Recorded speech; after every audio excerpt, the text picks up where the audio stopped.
so we are here today to do a quick pixel warping tutorial.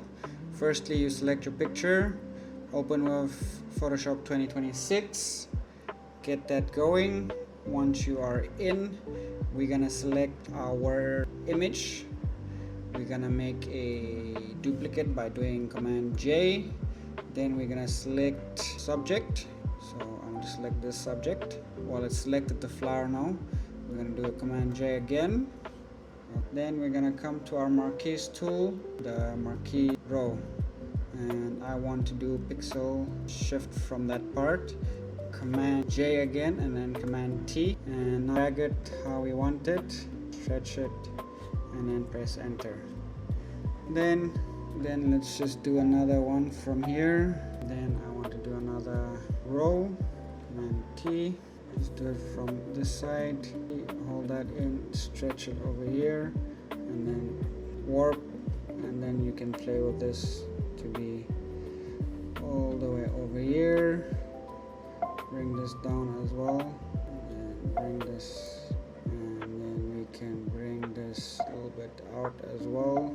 Press enter. Right, so now we have that warp. So if you want to do again, you just right click, you can do warp again.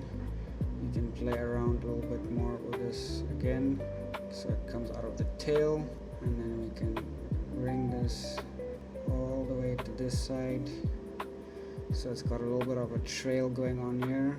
I don't like this layer, so let's see, cannot. I'm gonna delete that.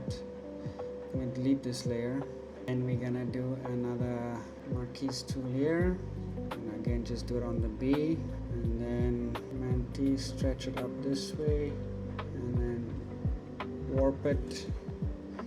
So I want it to come from this corner over here, over this side, and then we're gonna pull this so it's coming back in and around flower. Just let that load. What I'm going to do is I'm going to do a copy of the subject. I'm going to put the stretch behind the subject. So now I just want to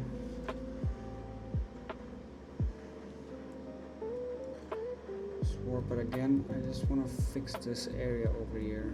Bring it in a little bit more, and then press enter. Then here I want to select subject and Command J, and I'm gonna put this in front of the stretch, and I'm quite happy with that. So now we are just going to file, and we're gonna save a copy, right? And we're gonna do that right on the desktop, and pixel stretch bees, and save. Quality is good. And that's how you do pixel stretching. Let me know if you have any other questions.